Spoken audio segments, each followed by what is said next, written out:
Wuthering Heights by Emily Brontë. Chapter 19. A letter, edged with black, announced the day of my master's return. Isabella was dead, and he wrote to bid me get mourning for his daughter and arrange a room and other accommodations for his youthful nephew.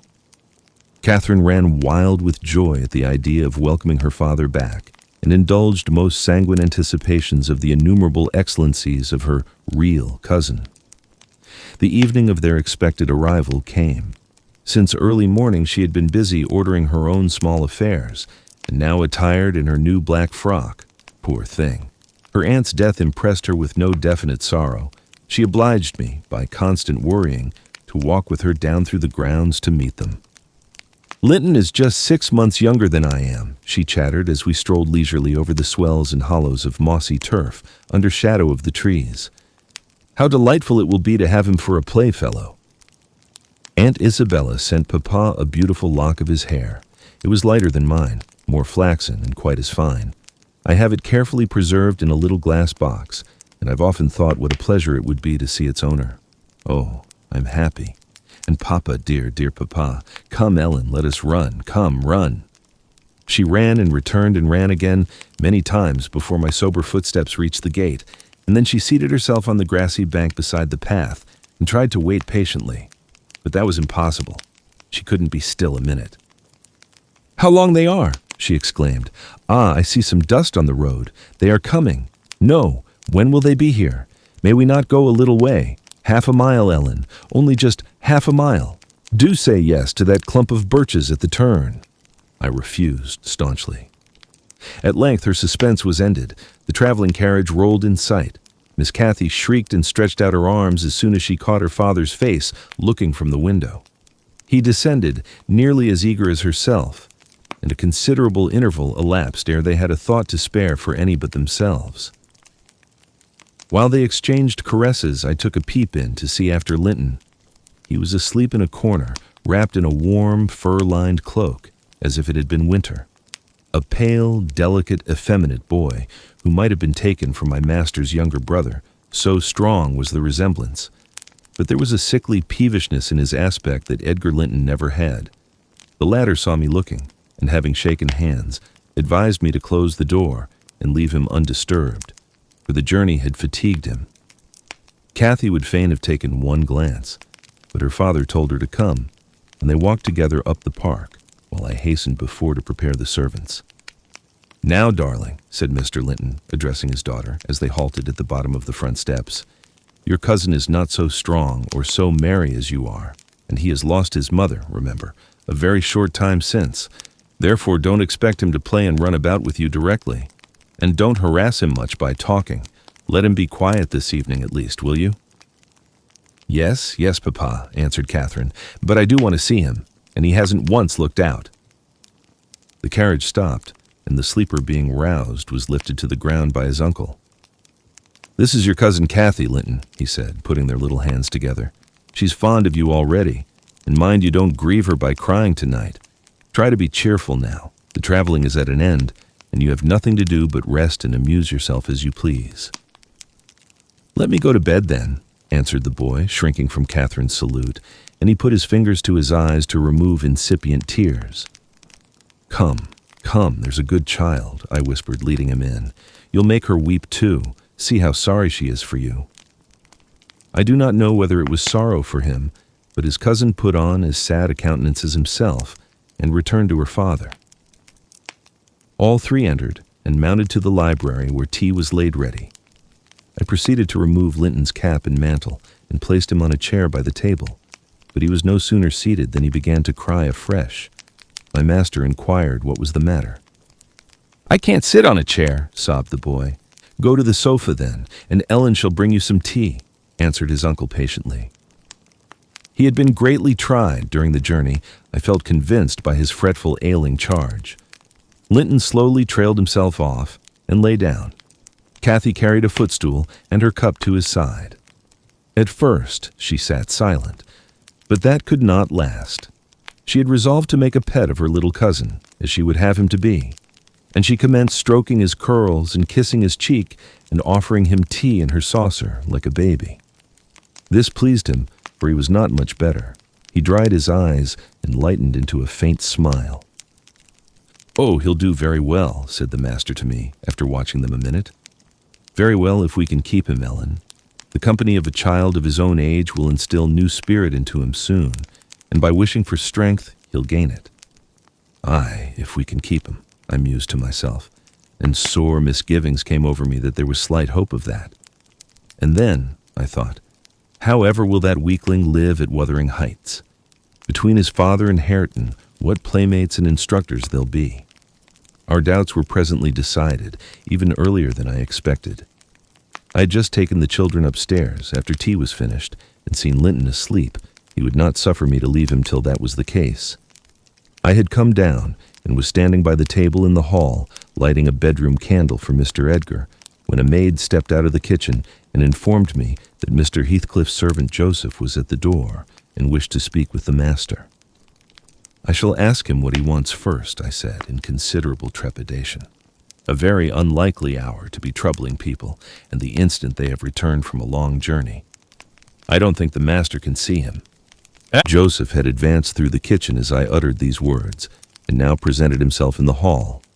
He was donned in his Sunday garments, with his most sanctimonious and sourest face, and holding his hat in one hand and his stick in the other, he proceeded to clean his shoes on the mat.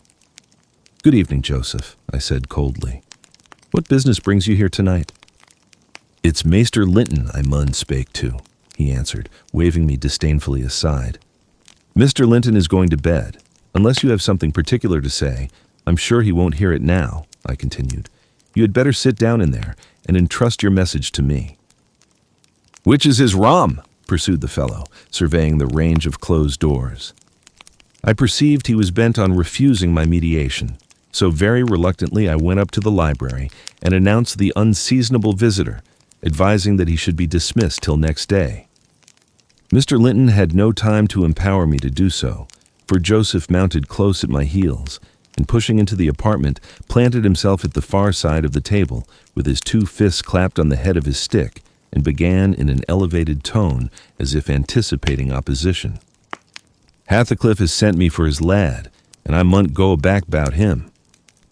Edgar Linton was silent a minute. An expression of exceeding sorrow overcast his features. He would have pitied the child on his own account, but recalling Isabella's hopes and fears and anxious wishes for her son and her commendations of him to his care, he grieved bitterly at the prospect of yielding him up and searched in his heart how it might be avoided. No plan offered itself. The very exhibition of any desire to keep him would have rendered the claimant more peremptory. There was nothing left but to resign him. However, he was not going to rouse him from his sleep. "Tell Mr. Heathcliff," he answered calmly, "that his son shall come to Wuthering Heights tomorrow. He is in bed and too tired to go the distance now. You may also tell him that the mother of Linton desired him to remain under my guardianship, and at present his health is very precarious." "Noah," said Joseph, giving a thud with his prop on the floor and assuming an authoritative air. "Noah, that means naught. Heathcliff Max Noah counted a mother, nor ye norther, but he'll of his lad, and I'm tek him, so now ye know." "You shall not tonight," answered Linton decisively. "Walk downstairs at once and repeat to your master what I have said. Ellen, show him down, go dash dash." And, aiding the indignant elder with a lift by the arm, he rid the room of him and closed the door. "Vera weel," shouted Joseph as he slowly drew off. "To morn he's come hisseln and thrust him out if ye dar." Chapter 20. To obviate the danger of this threat being fulfilled, Mr. Linton commissioned me to take the boy home early, on Catherine's pony, and, said he, "As we shall now have no influence over his destiny, good or bad, you must say nothing of where he has gone to my daughter. She cannot associate with him hereafter, and it is better for her to remain in ignorance of his proximity, lest she should be restless and anxious to visit the heights. Merely tell her his father sent for him suddenly, and he's been obliged to leave us." Linton was very reluctant to be roused from his bed at 5 o'clock, and astonished to be informed that he must prepare for further traveling. But I softened off the matter by stating that he was going to spend some time with his father, Mr. Heathcliff, who wished to see him so much. He did not like to defer the pleasure till he should recover from his late journey. "My father!" he cried in strange perplexity. "Mama never told me I had a father. Where does he live? I'd rather stay with Uncle." "He lives a little distance from the Grange," I replied. "Just beyond those hills. Not so far, but you may walk over here when you get hearty, and you should be glad to go home and to see him. You must try to love him as you did your mother, and then he will love you." "But why have I not heard of him before?" asked Linton. "Why didn't Mama and he live together as other people do?" "He had business to keep him in the north," I answered, "and your mother's health required her to reside in the south." "And why didn't Mama speak to me about him?" persevered the child. "She often talked of Uncle, and I learned to love him long ago." "How am I to love Papa? I don't know him." "Oh, all children love their parents," I said. "Your mother perhaps thought you would want to be with him if she mentioned him often to you. Let us make haste. An early ride on such a beautiful morning is much preferable to an hour's more sleep." "Is she to go with us?" he demanded. "The little girl I saw yesterday?" "Not now," replied I. "Is Uncle?" he continued. "No, I shall be your companion there," I said. Linton sank back on his pillow and fell into a brown study. "I won't go without Uncle," he cried at length. "I can't tell where you mean to take me." I attempted to persuade him of the naughtiness of showing reluctance to meet his father. Still, he obstinately resisted any progress towards dressing, and I had to call for my master's assistance in coaxing him out of bed. The poor thing was finally got off, with several delusive assurances that his absence should be short, that Mr. Edgar and Cathy would visit him, and other promises equally ill-founded, which I invented and reiterated at intervals throughout the way. The pure, heather-scented air, the bright sunshine, and the gentle canter of Minnie relieved his despondency after a while. He began to put questions concerning his new home and its inhabitants with greater interest and liveliness. "Is Wuthering Heights as pleasant a place as Thrushcross Grange?" he inquired, turning to take a last glance into the valley, whence a light mist mounted and formed a fleecy cloud on the skirts of the blue.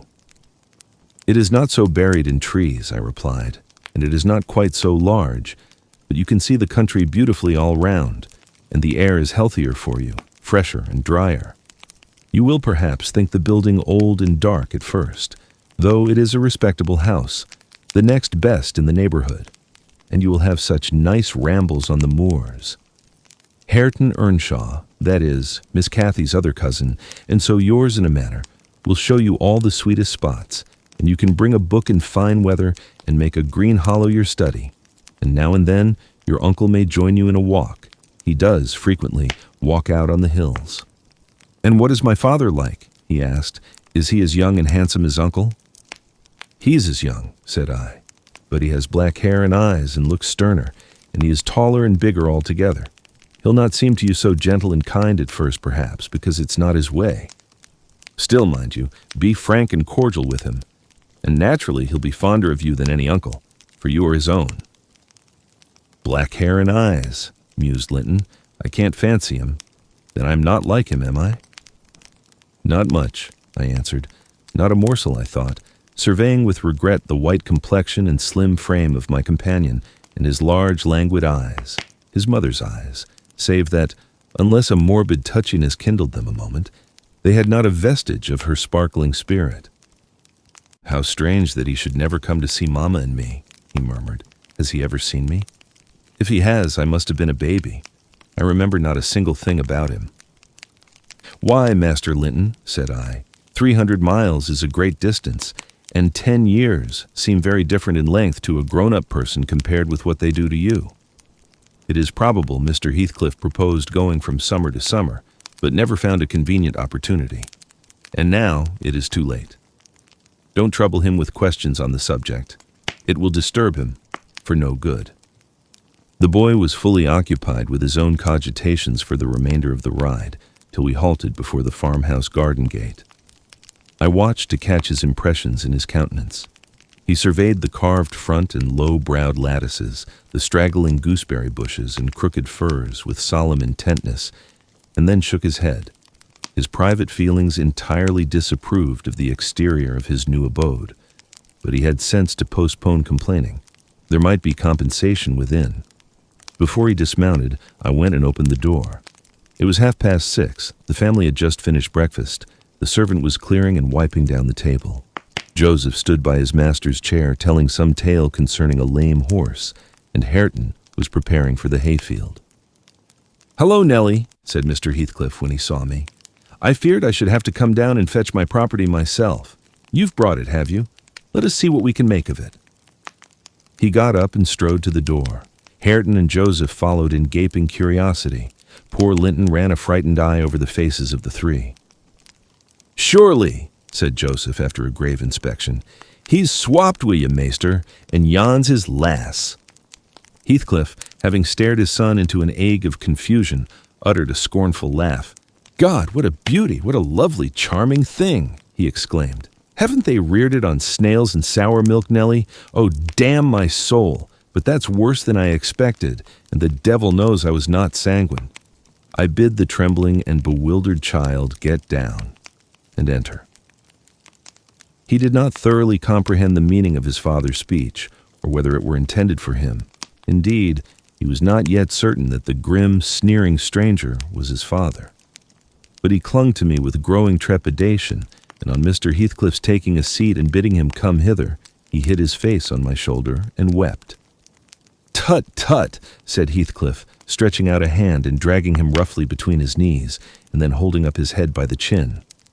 "None of that nonsense. We're not going to hurt thee, Linton. Isn't that thy name? Thou art thy mother's child entirely. Where is my share in thee, puling chicken?" He took off the boy's cap and pushed back his thick flaxen curls, felt his slender arms and his small fingers, during which examination Linton ceased crying and lifted his great blue eyes to inspect the inspector. "Do you know me?" asked Heathcliff, having satisfied himself that the limbs were all equally frail and feeble. "No," said Linton, with a gaze of vacant fear. "You've heard of me, I dare say?" "No," he replied again. "No. What a shame of your mother, never to waken your filial regard for me. You are my son, then, I'll tell you, and your mother was a wicked slut to leave you in ignorance of the sort of father you possessed. Now, don't wince and color up, though it is something to see you have not white blood. Be a good lad, and I'll do for you. Nellie, if you be tired, you may sit down. If not, get home again. I guess you'll report what you hear and see to the cipher at the Grange, and this thing won't be settled while you linger about it." "Well," replied I hope you'll be kind to the boy, Mr. Heathcliff, or you'll not keep him long, and he's all you have akin in the wide world that you will ever know. Remember." "I'll be very kind to him, you needn't fear," he said, laughing. "Only nobody else must be kind to him. I'm jealous of monopolizing his affection. And to begin my kindness, Joseph, bring the lad some breakfast. Hareton, you infernal calf, begone to your work. Yes, Nell," he added when they had departed. "My son is prospective owner of your place, and I should not wish him to die till I was certain of being his successor. Besides, he's mine, and I want the triumph of seeing my descendant fairly lord of their estates, my child hiring their children to till their father's lands for wages. That is the sole consideration which can make me endure the whelp. I despise him for himself, and hate him for the memories he revives. But that consideration is sufficient. He's as safe with me, and shall be tended as carefully as your master tends his own. I have a room upstairs, furnished for him in handsome style. I've engaged a tutor also to come 3 times a week, from 20 miles distance, to teach him what he pleases to learn. I've ordered Hareton to obey him, and in fact I've arranged everything with a view to preserve the superior and the gentleman in him above his associates. I do regret, however, that he so little deserves the trouble. If I wished any blessing in the world, it was to find him a worthy object of pride, and I'm bitterly disappointed with the whey-faced, whining wretch." While he was speaking, Joseph returned bearing a basin of milk porridge and placed it before Linton, who stirred round the homely mess with a look of aversion and affirmed he could not eat it. I saw the old manservant shared largely in his master's scorn of the child, though he was compelled to retain the sentiment in his heart, because Heathcliff plainly meant his underlings to hold him in honor. "Cannot ate it," repeated he, peering in Linton's face and subduing his voice to a whisper for fear of being overheard. But Meester Hareton niver ate naught else when he were a little un, and what were good enough for him's good enough for ye, I's rather think. I shan't eat it, answered Linton snappishly. Take it away. Joseph snatched up the food indignantly and brought it to us. Is there aught ails the victuals? He asked, thrusting the tray under Heathcliff's nose. What should ail them? He said. Wah, answered Joseph. Yon dainty chap says he cannot ate 'em, but I guess it's right. His mother were just so. We were a'most too mucky to sow to corn for macking her bread. Don't mention his mother to me, said the master angrily. Get him something that he can eat, that's all. What's his usual food, Nellie? I suggested boiled milk or tea, and the housekeeper received instructions to prepare some. Come, I reflected, his father's selfishness may contribute to his comfort. He perceives his delicate constitution and the necessity of treating him tolerably. I'll console Mr. Edgar by acquainting him with the turn Heathcliff's humor has taken. Having no excuse for lingering longer, I slipped out, while Linton was engaged in timidly rebuffing the advances of a friendly sheepdog, but he was too much on the alert to be cheated. As I closed the door, I heard a cry and a frantic repetition of the words. Don't leave me! I'll not stay here! I'll not stay here! Then the latch was raised and fell. They did not suffer him to come forth. I mounted Minnie and urged her to a trot, and so my brief guardianship ended. Chapter 21. We had sad work with little Cathy that day. She rose in high glee, eager to join her cousin, and such passionate tears and lamentations followed the news of his departure that Edgar himself was obliged to soothe her by affirming he should come back soon. He added, however, if I can get him, and there were no hopes of that. This promise poorly pacified her, but time was more potent, and though still at intervals she inquired of her father when Linton would return, before she did see him again, his features had waxed so dim in her memory that she did not recognize him. When I chanced to encounter the housekeeper of Wuthering Heights in paying business visits to Gimmerton, I used to ask how the young master got on, for he lived almost as secluded as Catherine herself and was never to be seen. I could gather from her that he continued in weak health and was a tiresome inmate. She said Mr. Heathcliff seemed to dislike him ever longer and worse, though he took some trouble to conceal it. He had an antipathy to the sound of his voice, and could not do it all with his sitting in the same room with him many minutes together. There seldom passed much talk between them. Linton learnt his lessons and spent his evenings in a small apartment they called the parlor, or else lay in bed all day, for he was constantly getting coughs and colds and aches and pains of some sort. And I never knew such a faint-hearted creature, added the woman, nor one so careful of Hyslop. He will go on if I leave the window open a bit late in the evening. Oh, it's killing, a breath of night air. And he must have a fire in the middle of summer, and Joseph's bacca-pipe is poison, and he must always have sweets and dainties, and always milk, milk forever, heeding naught how the rest of us are pinched in winter. And there he'll sit, wrapped in his furred cloak in his chair by the fire, with some toast and water or other slop on the hob to sip at. And if Hareton, for pity, comes to amuse him, Hareton is not bad-natured, though he's rough. They're sure to part, one swearing and the other crying. I believe the master would relish Earnshaw's thrashing him to a mummy if he were not his son, and I'm certain he would be fit to turn him out of doors if he knew half the nursing he gives Hyslop. But then he won't go into danger of temptation. He never enters the parlor, and should Linton show those ways in the house where he is, he sends him upstairs directly. I divined from this account that utter lack of sympathy had rendered young Heathcliff selfish and disagreeable, if he were not so originally, and my interest in him consequently decayed, though still I was moved with a sense of grief at his lot and a wish that he had been left with us. Mr. Edgar encouraged me to gain information. He thought a great deal about him, I fancy, and would have run some risk to see him, and he told me once to ask the housekeeper whether he ever came into the village. She said he had only been twice on horseback, accompanying his father, and both times he pretended to be quite knocked up for 3 or 4 days afterwards. That housekeeper left, if I recollect rightly, 2 years after he came, and another whom I did not know was her successor. She lives there still. Time wore on at the Grange, in its former pleasant way, till Miss Cathy reached 16. On the anniversary of her birth, we never manifested any signs of rejoicing, because it was also the anniversary of my late mistress's death. Her father invariably spent that day alone in the library, and walked at dusk as far as Gimmerton Kirkyard, where he would frequently prolong his stay beyond midnight. Therefore, Catherine was thrown on her own resources for amusement. This 20th of March was a beautiful spring day, and when her father had retired, my young lady came down dressed for going out, and said she asked to have a ramble on the edge of the moor with me. Mr. Linton had given her leave if we went only a short distance and were back within the hour. "So make haste, Ellen," she cried. "I know where I wish to go, where a colony of moor game are settled. I want to see whether they have made their nests yet." "That must be a good distance up," I answered. "They don't breed on the edge of the moor." "No, it's not," she said. "I've gone very near with Papa." I put on my bonnet and sallied out, thinking nothing more of the matter.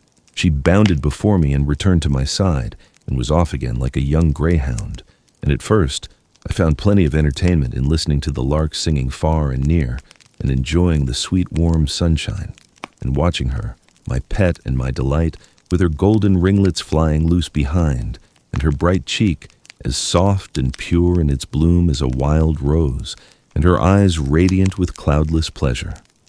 She was a happy creature and an angel in those days. It's a pity she could not be content. "Well," said I, "where are your moor game, Miss Cathy? We should be at them. The Grange Park fence is a great way off now." "Oh, a little further. Only a little further, Ellen," was her answer continually. "Climb to that hillock, pass that bank, and by the time you reach the other side, I shall have raised the birds." But there were so many hillocks and banks to climb and pass that at length I began to be weary, and told her we must halt and retrace our steps. I shouted to her as she had outstripped me a long way. She either did not hear or did not regard, for she still sprang on, and I was compelled to follow.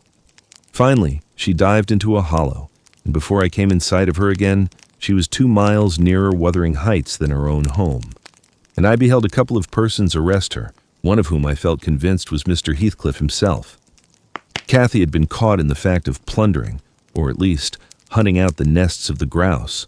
The heights were Heathcliff's land, and he was reproving the poacher. "I've neither taken any nor found any," she said as I toiled to them, expanding her hands in corroboration of the statement. "I didn't mean to take them, but Papa told me there were quantities up here, and I wished to see the eggs." Heathcliff glanced at me with an ill-meaning smile, expressing his acquaintance with the party, and, consequently, his malevolence towards it, and demanded who Papa was. "Mr. Linton of Thrushcross Grange," she replied. "I thought you did not know me, or you wouldn't have spoken in that way." "You suppose Papa is highly esteemed and respected, then?" he said sarcastically. "And what are you?" inquired Catherine, gazing curiously on the speaker. "That man I've seen before. Is he your son?" She pointed to Hareton, the other individual, who had gained nothing but increased bulk and strength by the addition of 2 years to his age. He seemed as awkward and rough as ever. "Miss Cathy," I interrupted, "it will be 3 hours instead of 1 that we are out presently. We really must go back." "No, that man is not my son," answered Heathcliff, pushing me aside. "But I have one, and you have seen him before too. And though your nurse is in a hurry, I think both you and she would be the better for a little rest. Will you just turn this nab of heath and walk into my house? You'll get home earlier for the ease, and you shall receive a kind welcome." I whispered Catherine that she mustn't on any account accede to the proposal. It was entirely out of the question. "Why?" she asked aloud. "I'm tired of running, and the ground is dewy. I can't sit here. Let us go, Ellen. Besides, he says I've seen his son. He's mistaken, I think. But I guess where he lives. At the farmhouse I visited in coming from Penistone Crags, don't you?" "I do. Come, Nellie, hold your tongue. It will be a treat for her to look in on us. Hareton, get forwards with the lass. You shall walk with me, Nellie." "No, she's not going to any such place," I cried, struggling to release my arm, which he had seized. But she was almost at the doorstones already, scampering round the brow at full speed.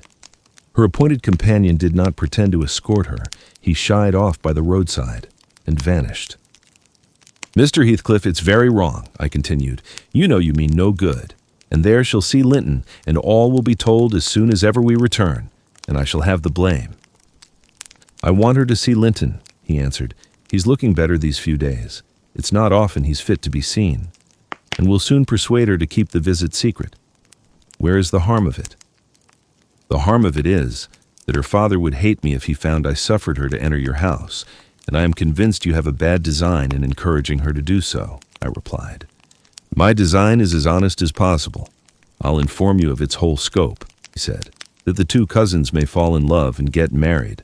I'm acting generously to your master. His young chit has no expectations, and should she second my wishes, she'll be provided for at once as joint successor with Linton." "If Linton died," I answered, "and his life is quite uncertain, Catherine would be the heir."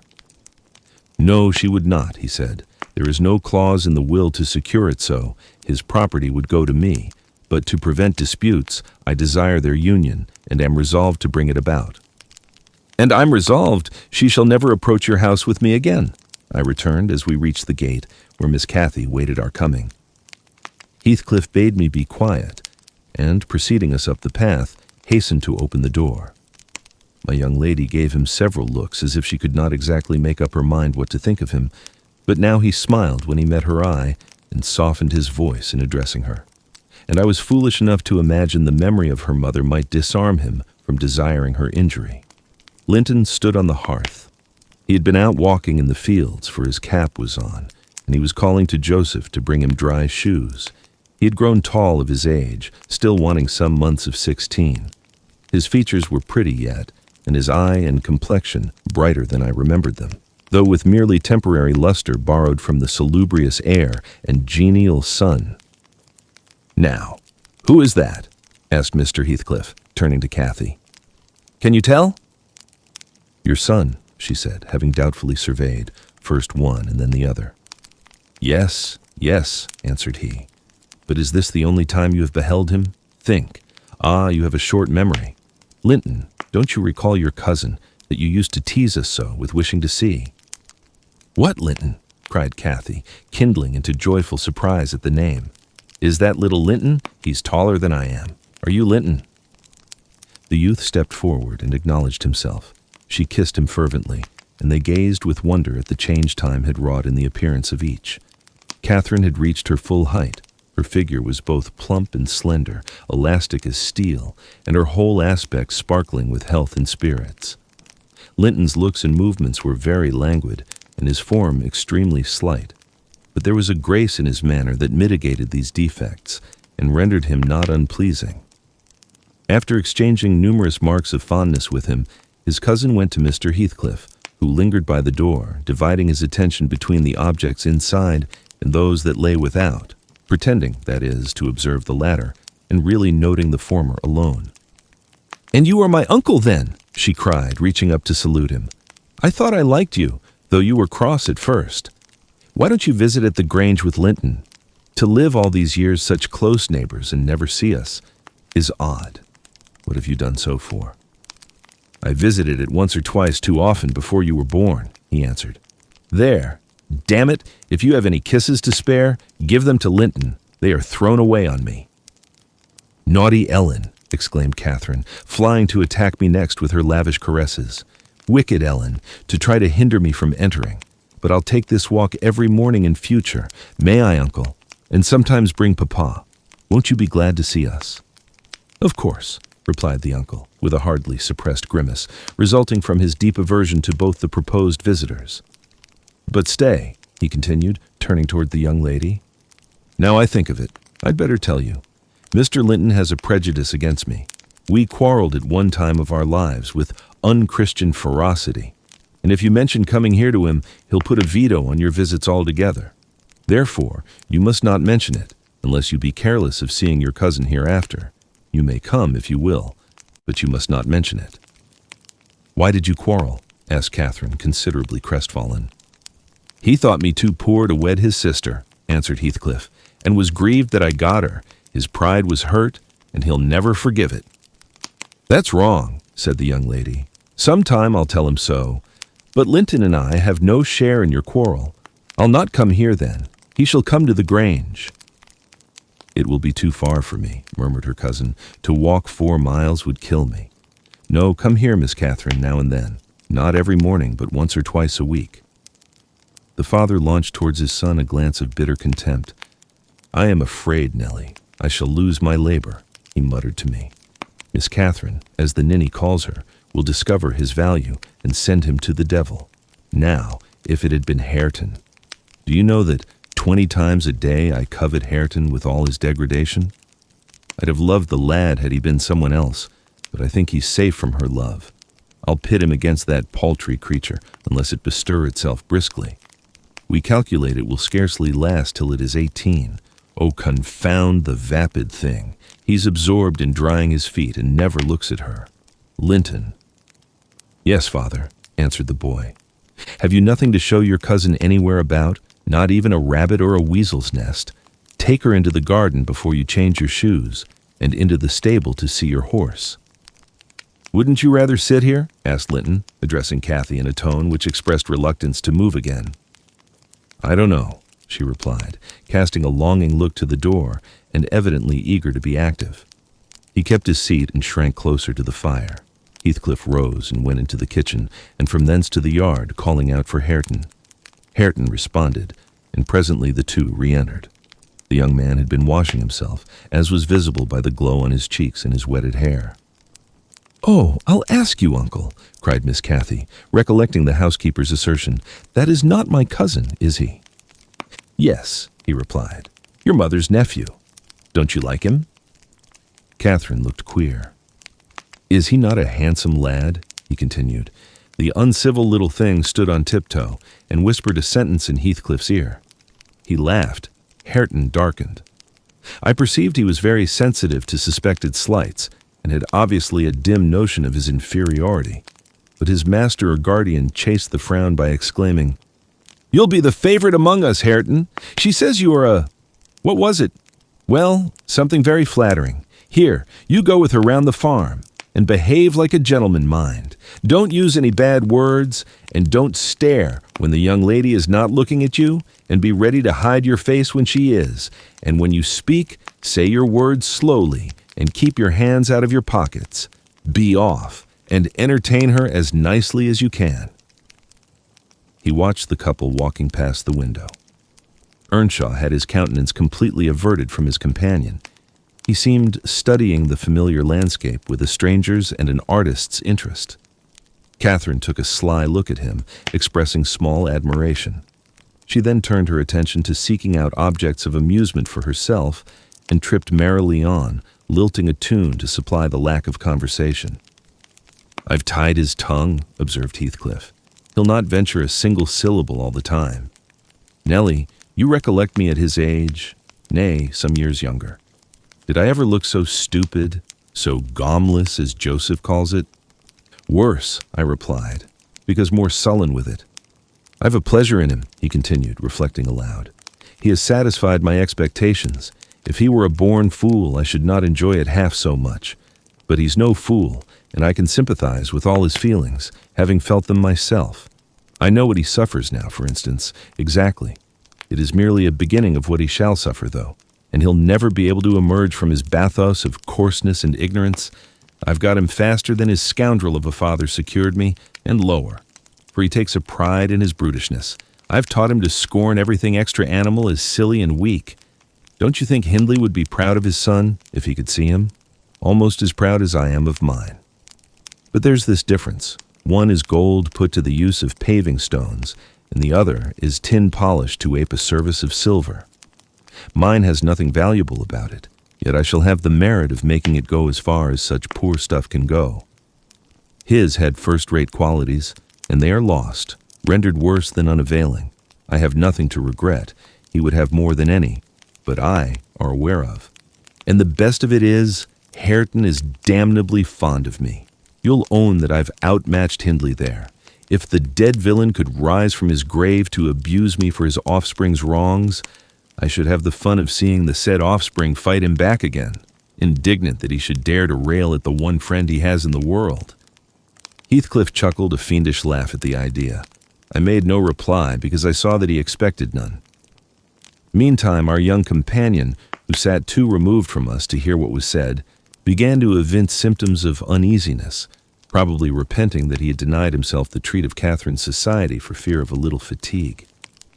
His father remarked the restless glances wandering to the window, and the hand irresolutely extended towards his cap. "Get up, you idle boy," he exclaimed with assumed heartiness. "Away after them. They are just at the corner, by the stand of hives." Linton gathered his energies and left the hearth. The lattice was open, and as he stepped out, I heard Cathy inquiring of her unsociable attendant, "What was that inscription over the door?" Hareton stared up and scratched his head like a true clown. "It's some damnable writing," he answered. "I cannot read it." "Can't read it?" cried Catherine. "I can read it. It's English. But I want to know why it is there." Linton giggled, the first appearance of mirth he had exhibited. "He does not know his letters," he said to his cousin. "Could you believe in the existence of such a colossal dunce?" "Is he all as he should be?" asked Miss Cathy seriously. "Or is he simple, not right?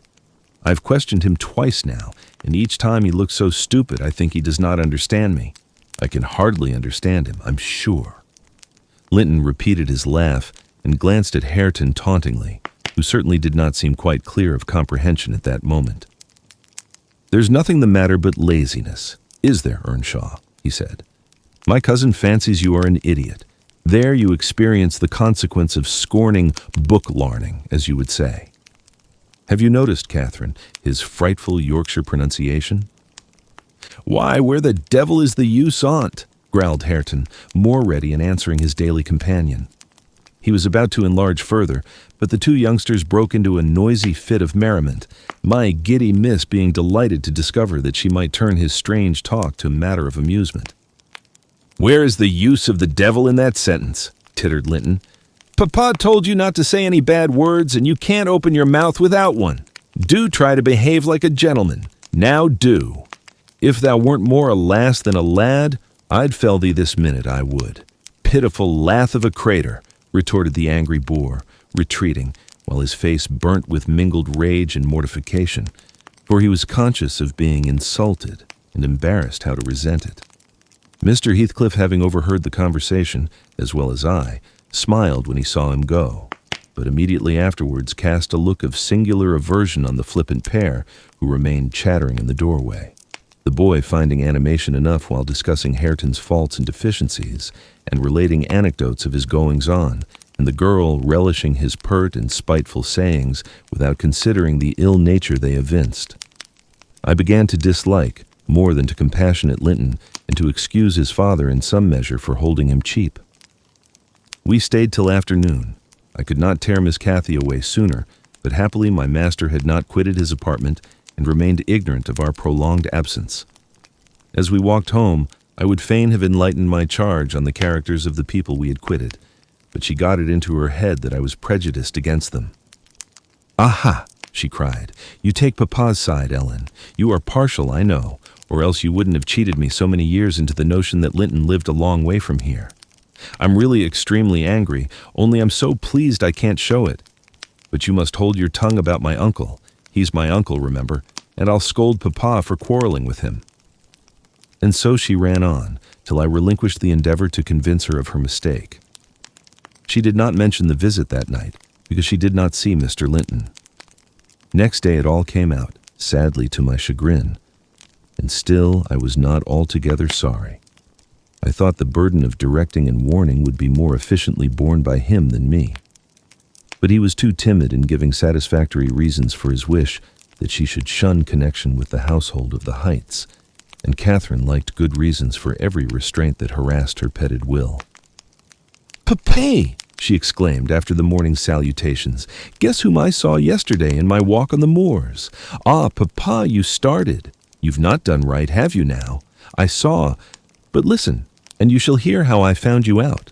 And Ellen, who is in league with you, and yet pretended to pity me so when I kept hoping, and was always disappointed about Linton's coming back." She gave a faithful account of her excursion, and its consequences, and my master, though he cast more than one reproachful look at me, said nothing till she had concluded. Then he drew her to him and asked if she knew why he had concealed Linton's near neighborhood from her. Could she think it was to deny her a pleasure that she might harmlessly enjoy? "It was because you disliked Mr. Heathcliff," she answered. "Then you believe I care more for my own feelings than yours, Cathy?" he said. "No, it was not because I disliked Mr. Heathcliff, but because Mr. Heathcliff dislikes me, and is a most diabolical man, delighting to wrong and ruin those he hates, if they give him the slightest opportunity. I knew that you could not keep up an acquaintance with your cousin without being brought into contact with him, and I knew he would detest you on my account. So for your own good and nothing else, I took precautions that you should not see Linton again. I meant to explain this some time as you grew older, and I'm sorry I delayed it." "But Mr. Heathcliff was quite cordial, Papa," observed Catherine, not at all convinced, "and he didn't object to our seeing each other. He said I might come to his house when I pleased, only I must not tell you because you had quarreled with him and would not forgive him for marrying Aunt Isabella. And you won't. You are the one to be blamed. He is willing to let us be friends at least, Linton and I, and you are not." My master, perceiving that she would not take his word for her uncle-in-law's evil disposition, gave a hasty sketch of his conduct to Isabella and the manner in which Wuthering Heights became his property. He could not bear to discourse long upon the topic, for though he spoke little of it, he still felt the same horror and detestation of his ancient enemy that had occupied his heart ever since Mrs. Linton's death. "She might have been living yet if it had not been for him," was his constant bitter reflection, and in his eyes Heathcliff seemed a murderer. Miss Cathy, conversant with no bad deeds except her own slight acts of disobedience, injustice, and passion arising from hot temper and thoughtlessness, and repented of on the day they were committed, was amazed at the blackness of spirit that could brood on and cover revenge for years, and deliberately prosecute its plans without a visitation of remorse. She appeared so deeply impressed and shocked at this new view of human nature, excluded from all her studies and all her ideas till now, that Mr. Edgar deemed it unnecessary to pursue the subject. He merely added, "You will know hereafter, darling, why I wish you to avoid his house and family. Now return to your old employments and amusements and think no more about them." Catherine kissed her father and sat down quietly to her lessons for a couple of hours, according to custom. Then she accompanied him into the grounds, and the whole day passed as usual. But in the evening, when she had retired to her room, and I went to help her to undress, I found her crying on her knees by the bedside. "Oh, fie, silly child," I exclaimed. "If you had any real griefs, you'd be ashamed to waste a tear on this little contrariety. You never had one shadow of substantial sorrow, Miss Catherine. Suppose, for a minute, that Master and I were dead, and you were by yourself in the world. How would you feel then? Compare the present occasion with such an affliction as that, and be thankful for the friends you have, instead of coveting more." "I'm not crying for myself, Ellen," she answered. "It's for him. He expected to see me again tomorrow, and there he'll be so disappointed, and he'll wait for me, and I shan't come." "Nonsense," said I. "Do you imagine he has thought as much of you as you have of him? Hasn't he Hareton for a companion? Not 1 in 100 would weep at losing a relation they had just seen twice for 2 afternoons. Linton will conjecture how it is, and trouble himself no further about you." "But may I not write a note to tell him why I cannot come?" she asked, rising to her feet. "And just send those books I promised to lend him? His books are not as nice as mine, and he wanted to have them extremely when I told him how interesting they were. May I not, Ellen?" "No, indeed. No, indeed," replied I with decision. "Then he would write to you, and there'd never be an end of it. No, Miss Catherine, the acquaintance must be dropped entirely. So Papa expects, and I shall see that it is done." "But how can one little note—" she recommenced, putting on an imploring countenance. "Silence," I interrupted. "We'll not begin with your little notes. Get into bed." She threw at me a very naughty look, so naughty that I would not kiss her good night at first. I covered her up and shut her door, in great displeasure, but, repenting halfway, I returned softly, and lo! There was Miss standing at the table with a bit of blank paper before her and a pencil in her hand, which she guiltily slipped out of sight on my entrance. "You'll get nobody to take that, Catherine," I said, "if you write it, and at present I shall put out your candle." I set the extinguisher on the flame, receiving as I did so a slap on my hand and a petulant, "cross thing." I then quitted her again, and she drew the bolt in one of her worst, most peevish humors. The letter was finished and forwarded to its destination by a milk fetcher who came from the village, but that I didn't learn till some time afterwards. Weeks passed on, and Kathy recovered her temper, though she grew wondrous fond of stealing off to corners by herself. And often, if I came near her suddenly while reading, she would start and bend over the book, evidently desirous to hide it, and I detected edges of loose paper sticking out beyond the leaves. She also got a trick of coming down early in the morning and lingering about the kitchen, as if she were expecting the arrival of something. And she had a small drawer in a cabinet in the library, which she would trifle over for hours, and whose key she took special care to remove when she left it. One day, as she inspected this drawer, I observed that the playthings and trinkets which recently formed its contents were transmuted into bits of folded paper. My curiosity and suspicions were roused. I determined to take a peep at her mysterious treasures. So, at night, as soon as she and my master were safe upstairs, I searched and readily found among my house keys one that would fit the lock. Having opened, I emptied the whole contents into my apron and took them with me to examine at leisure in my own chamber. Though I could not but suspect, I was still surprised to discover that they were a mass of correspondence, daily almost it must have been, from Linton Heathcliff, answers to documents forwarded by her. The earlier dated were embarrassed and short.